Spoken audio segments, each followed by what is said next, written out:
ज्ञान वापी विवाद पर एआईएमआईएम अध्यक्ष असदुद्दीन ओवैसी ने एक ट्वीट किया है।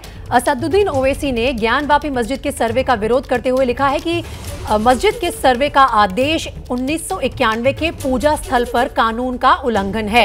इस कानून के मुताबिक धार्मिक स्थल को नहीं बदला जा सकता। अयोध्या पर फैसले में भी सुप्रीम कोर्ट ने कहा था कि ये कानून धर्मनिरपेक्षता की रक्षा करता है। दुर्भाग्यपूर्ण है कि कोर्ट ने सुप्रीम कोर्ट की अवहेलना की है। कोर्ट मुस्लिम समाज के खिलाफ खून खराबे का रास्ता खोल रहा है। बड़ा इल्जाम लगाते हुए असदुद्दीन ओवैसी का ये ट्वीट। और असदुद्दीन ओवैसी ने कल अपने भाषण में मुसलमानों से अपनी राजनीति ताकत बढ़ाने होगी, तभी उनके हितों की रक्षा हो पाएगी, ऐसा भी कहा था। सुनिए। हमारे वतन अजीज के हालात से आप वाकिफ हैं। भारत के मुसलमानों के लिए जमहूरियत में, लोकतंत्र में, डेमोक्रेसी में उनके लिए बेहद जरूरी है कि वो एक अपनी सियासी लीडरशिप को बनाए। जब तक आप सियासी तौर पर अपने नुमाइंदों को कामयाब नहीं करेंगे, ना ये नाइंसाफी का दौर खत्म होगा। ये जो नफरत का तूफान हमारे सामने खड़ा है, ये जो बर्बादी के बादल हमारे सरों पर मंडला रहे हैं, जो लोग आज हमारे खून के प्यासे बन चुके हैं, जो हमको आईन में, संविधान में जो हुकूक दिए गए हैं, उन हुकूक को हमसे छीनना चाहते हैं। जो शरीयत हमको संविधान में इजाजत दी गई कि आईन की दफा 29 के तहत मुझे अपनी तहजीब और तमद्दुन की गारंटी दी गई, एक एब्सोल्यूट राइट दिया गया, वो हमसे छीनना चाहते हैं। तो मैं फिर से अपनी उस बात को दोहरा रहा हूं, मेरी जमात के पैगाम को दोहरा रहा हूं कि आपको अपनी सियासी ताकत को बनाना पड़ेगा। तो इस पूरे विवाद में असदुद्दीन ओवैसी का यह है मजहबी राग। उन्होंने कुछ और भी कहा इस मामले में, सुन लेते हैं। पुलिस आपको कह रही कि आपको अल्लाह ने दिमाग दिया, सोचने और समझने का सलीका दिया है।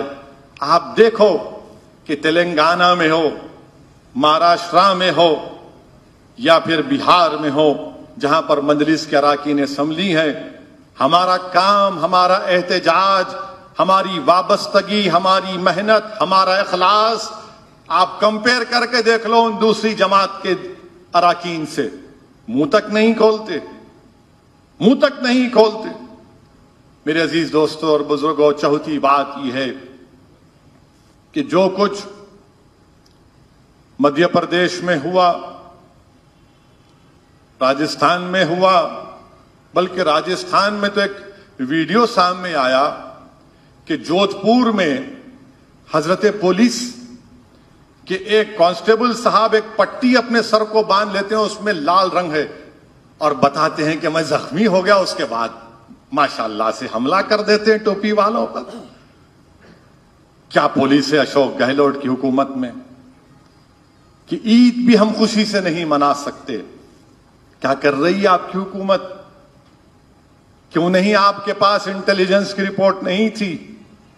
मगर हम देखते हैं कि क्या क्या हुआ। हम ये नहीं, आपको मालूम होगा कि उत्तराखंड जलालपुर में क्या हुआ। खेतों में लोग रह रहे हैं, डर के अपने गांव को नहीं जा रहे हैं। कहां गए वो लोग? तुमसे पूछेंगे तो बोलेंगे नहीं नहीं सब्र करो। सब्र करना, हिम्मत को पस्त होने नहीं देना और डट जाना अपने काम के सिलसिले में, और कमर बस्ता होना, यह मामला है। मेरे अजीज दोस्तों और बुजुर्गों, पांचवी बात यह है कि हमारे पास मुल्क में अब बीजेपी एक नया शोशा शुरू कर दी कि यूनिफॉर्म सिविल कोड हम लेकर आएंगे। मैं बीजेपी के लोगों से पूछना चाह रहा हूं कि यकसा सिविल कोड यूसीसी, क्या जब आईन और संविधान बन रहा था कानून साज असेंबली में, जिसको अंग्रेजी में कहते कॉन्स्टिट्यूएंट असेंबली में, क्या बाबा साहेब अंबेडकर ने नहीं कहा था कि यकसा सिविल कोड रजाकाराना होना चाहिए,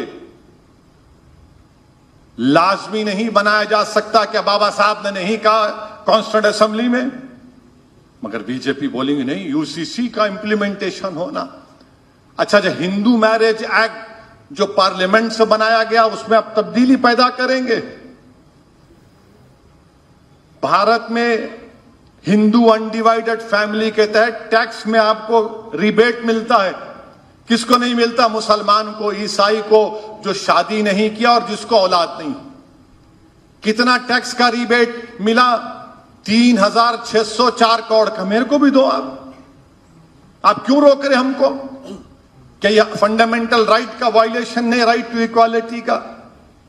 अच्छा, हिंदू मैरिज एक्ट में आप हिंदू मैरिज एक्ट आदिवासियों पर, कबायलियों पर लागू नहीं कर सकते।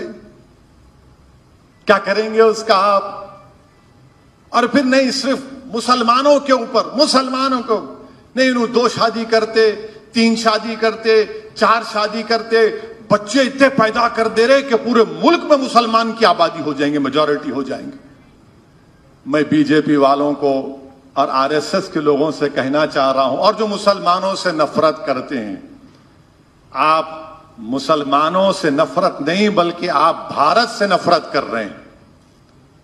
आज ही आया कि नेशनल फैमिली हेल्थ सर्वे 5 की रिपोर्ट है कि टीएफआर गिर चुका है, यानी आबादी गिर रही है, आबादी गिर रही है।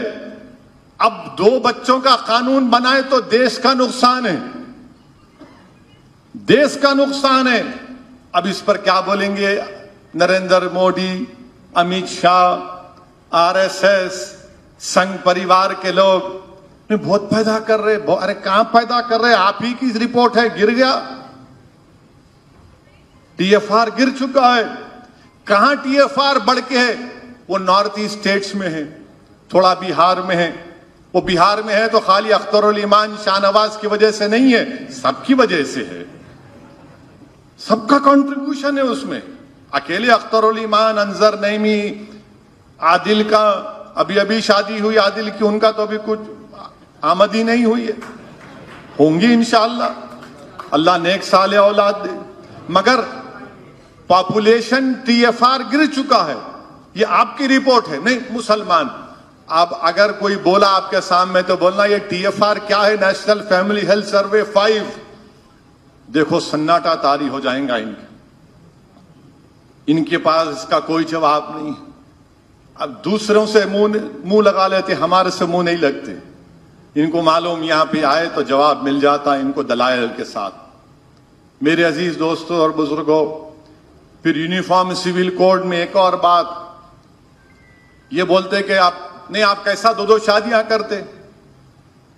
आज से मेरे ख्याल से 1976 में या कभी एक सर्वे आया था सेंसस का, सबसे ज्यादा 2 शादियां करने वाले हमारे हिंदू भाई थे, उसके बाद मुसलमान थोड़ा पीछे थे, उसके बाद नहीं हुआ। अभी भी हम बोल रहे करा लो सेंसस, आप अब कराएंगे ना 2022 का, करा लो, आप पूछ लो किसके पास 2 बीवियां हैं, पूछ लो आप।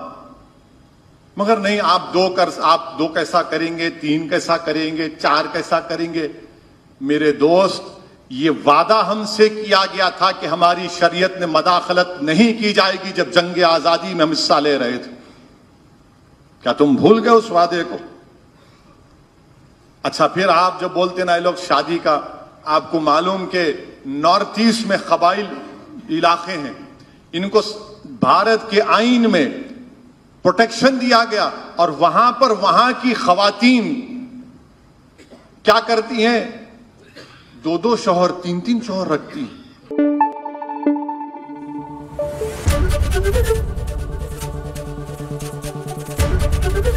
एबीपी न्यूज आपको रखे आगे।